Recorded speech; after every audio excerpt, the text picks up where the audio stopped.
신할 평지의 번영과 교만의 시작, 노아의 홍수 이후 인간들은 다시 번성하기 시작했어요. 그들은 모두 한 언어를 사용하며 신할 평지에 정착했죠. 바빌로니아 지역으로 추정 창세기 11장 1절에서 2절. 그들은 벽돌을 굽고 역청을 사용하여 건축 기술을 발전시켰고 점차 자신들의 능력에 자부심을 느끼게 되었어요. 창세기 11장 3절.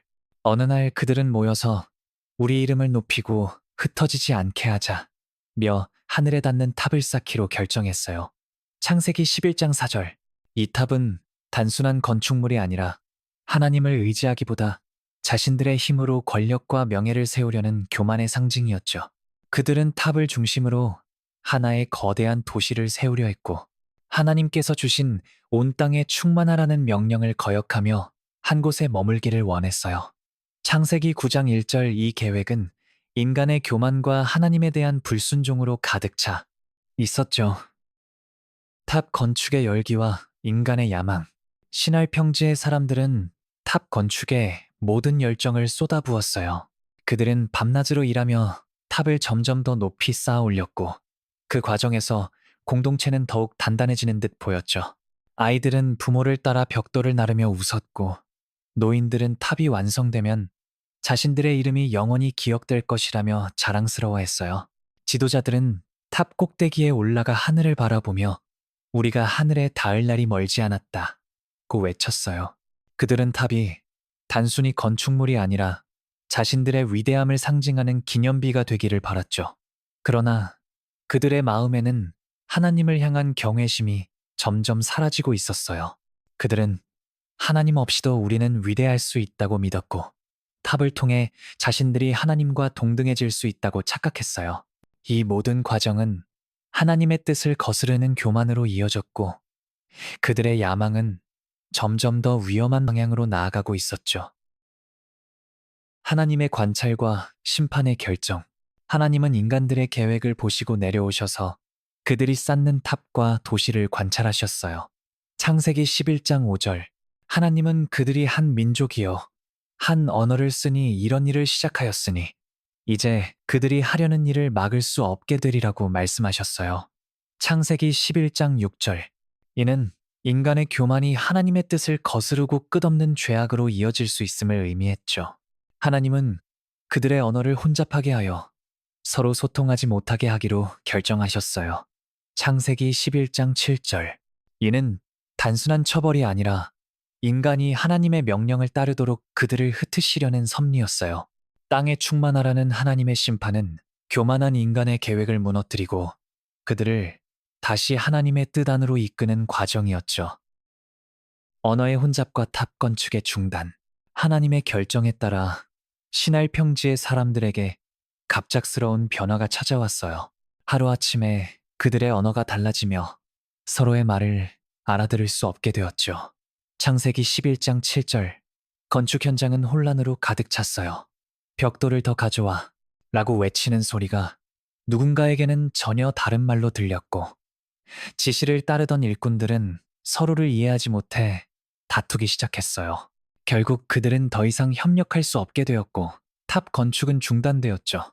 사람들은 서로 소통할 수 없는 상황 속에서 각자 흩어지기 시작했어요. 창세기 11장 8절. 그들은 원래의 계획과 달리 온 땅으로 퍼져나갔고 하나님의 땅에 충만하라는 명령이 이루어졌어요. 그곳은 바벨 혼잡이라 불리게 되었고 인간의 교만이 무너진 장소로 기억되었죠. 창세기 11장 9절. 흩어진 민족과 바벨의 이름. 언어가 혼잡해진 사람들은 더 이상 신할 평지에 머물 수 없었어요. 그들은 가족과 소통, 가능한 소그룹으로 나뉘어 온 땅으로 흩어졌죠. 창세기 11장 8절. 이 과정에서 다양한 언어와 문화가 생겨났고 인류는 하나님의 뜻대로 온 땅에 퍼지게 되었어요. 바벨탑은 완성되지 못한 채 폐허로 남았고 그 장소는 바벨이라 불리며 혼잡의 상징이 되었어요. 창세기 11장 9절. 이 이름은 혼잡하다는 뜻을 담고 있으며 인간의 교만이 하나님의 심판으로 무너진 사건을 후대에 전하는 표징이 되었죠. 바벨탑은 이후 바벨론 문명과 연결되며 인간의 교만과 하나님을 대적하는 세력의 상징으로 자주 언급됩니다. 흩어진 인류와 새로운 시작. 언어의 혼잡으로 흩어진 사람들은 각기 다른 지역에 정착하며 새로운 삶을 시작했어요. 동쪽으로 간 사람들은 강과 산이 많은 지역에서 농경 문화를 발전시켰고, 서쪽으로 간 사람들은 바닷가에서 어업과 항해 기술을 익혔어요. 북쪽으로 간 사람들은 추운 기후에 적응하며 가죽옷과 사냥 기술을 발전시켰고, 남쪽으로 간 사람들은 사막에서 유목 생활을 시작했죠. 이 과정에서 다양한 언어와 문화, 전통이 생겨났고, 인류는 점차 온 땅에 퍼져 하나님의 명령을 이루게 되었어요. 그러나 바벨탑의 기억은 그들의 마음에 깊은 교훈으로 남았어요. 교만으로 하나님을 거역했던 조상들의 이야기는 세대에서 세대로 전해졌고, 하나님께 순종해야 한다는 경고로 전해졌죠. 바벨탑의 폐허는 후대의 바빌론 문명으로 이어졌고, 이곳은 하나님을 대적하는 세력의 중심지로 여러 차례 등장하게 됩니다. 하지만 하나님은 흩어진 인류를 통해 새로운 구원의 계획을 준비하고 계셨어요. 이야기의 여운과 의미. 바벨탑 사건은 단순한 건축 실패 이야기가 아니에요.